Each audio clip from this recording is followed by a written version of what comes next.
నమస్తే, welcome to #you. నేను మీ వరుణ్. బీజేపీలో రిజర్వ్డ్ స్థానాల్లో కొత్త కిరికిరి మొదలైంది. ఆ లోక్సభ స్థానాల్లో దరిదాపుగా బయటి నేతలకే ప్రయారిటీ ఇస్తున్నారనే ప్రచారం కొంత జరుగుతుండటంతో స్థానిక నేతలు ఎంపీ టికెట్ ఆశావాహుల్లో కొంత ఆందోళన చెందుతున్నటువంటి పరిస్థితి ఉంది. సో ఇన్ని రోజులు పార్టీ కోసం కష్టపడింది తామైతే టికెట్ ఇతరులకు కేటాయిస్తామంటే ఎలా అని చెప్పేసి పూర్తి స్థాయిలో ఆవేదన వ్యక్తం చేస్తున్నటువంటి పరిస్థితి ఉంది. సో దళిత గిరిజన నేతలకు సంబంధించి రాజకీయ ఎదుగుదల పార్టీ అలా వివక్ష చూపడం సరికాదు అనే అభిప్రాయం కూడా పూర్తి స్థాయిలో వెల్లువెత్తున్నటువంటి పరిస్థితి. తమకు కేవలం ఓటు బ్యాంకుగానే పరిగణిస్తున్నారని, పార్టీలోని నేతలకు ఇంకెప్పుడు అవకాశం ఇస్తారని చెప్పేసి పలువురు నేతలు కొంత బహిరంగంగానే ప్రశ్నిస్తున్నటువంటి పరిస్థితి ఉంది.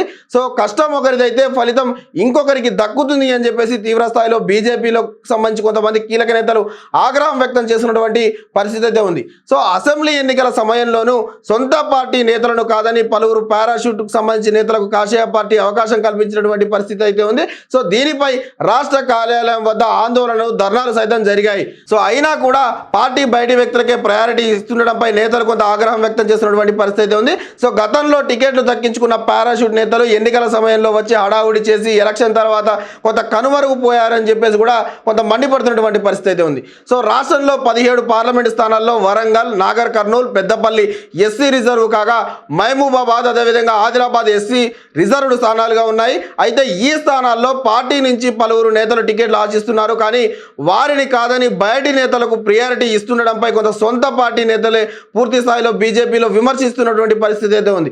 నాగర్ కర్నూల్ నుంచి పోటీ చేసేందుకు పార్టీ ప్రధాన కార్యదర్శిగా ఉన్నటువంటి బంగారు శృతి కొంత ఆసక్తి చూపుతున్నటువంటి పరిస్థితి అయితే ఉంది. కానీ బీజేపీ మాత్రం ఆ స్థానాన్ని బీఆర్ఎస్ సిట్టింగ్ ఎంపీగా ఉన్నటువంటి రాములు ఆయన తనయుని చేర్చుకొని ఇద్దరిలో ఒకరికి టికెట్ ఇవ్వాలని చెప్పేసి కొంత ప్లాన్ చేసుకున్నట్లుగా కూడా కొంత తెలుస్తున్నటువంటి పరిస్థితి. ఈ మేరకు పూర్తి స్థాయిలో సంప్రదింపులు కూడా జరిగాయి అని చెప్పేసి తెలుస్తోంది.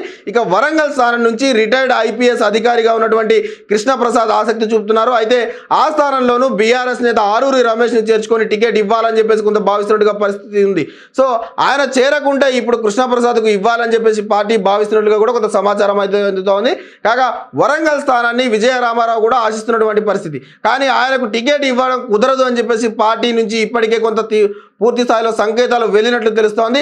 ఇక పెద్దపల్లి స్థానం నుంచి ఆ కుమార్ టికెట్ ఆశిస్తున్నారు. కాగా పార్టీ మిట్టపల్లి సురేందర్తో సంప్రదింపులు జరుపుతున్నట్టుగా కూడా కొంత తెలుస్తున్నటువంటి పరిస్థితి. ఇక మహబూబాబాద్ స్థానం నుంచి హుస్సేన్ నాయక్ ఆశిస్తుండగా పార్టీ మాత్రం బీఆర్ఎస్ నేతలు చేర్చుకొని ఆయనకు ఇవ్వాలని చెప్పేసి చూస్తున్నట్టుగా కూడా తెలుస్తున్నటువంటి పరిస్థితి. ఇక ఆదిలాబాద్ టికెట్ సిట్టింగ్ ఎంపీగా ఉన్నటువంటి సోయం బాపురావు ఆశిస్తుండగా ఆయనకు ఇవ్వబోరు అనే ప్రచారం కొంత జోరుగా సాగుతున్నటువంటి పరిస్థితి. ఆ స్థానంలో మాజీ మంత్రి ఏదైతే నగేష్కు ఛాన్స్ ఇస్తున్నట్లుగా కూడా కొంత తెలుస్తున్నటువంటి పరిస్థితి. సో ఈ క్రమంలో స్థానిక నేతలకు అసంతృప్తితో ఆగ్రహంతో ఉన్నారు. మరి వారికి అసంతృప్తికి సంబంధించి ఆగ్రహజ్వాలను బీజేపీ రాష్ట్ర నాయకత్వం ఎలా కంట్రోల్ చేస్తుంది అనేది కొంత ఆసక్తిగా మారింది పరిస్థితి ఉంది. సో మరిన్ని తాజా సమాచారాల కోసం చూస్తూనే ఉండండి #యు.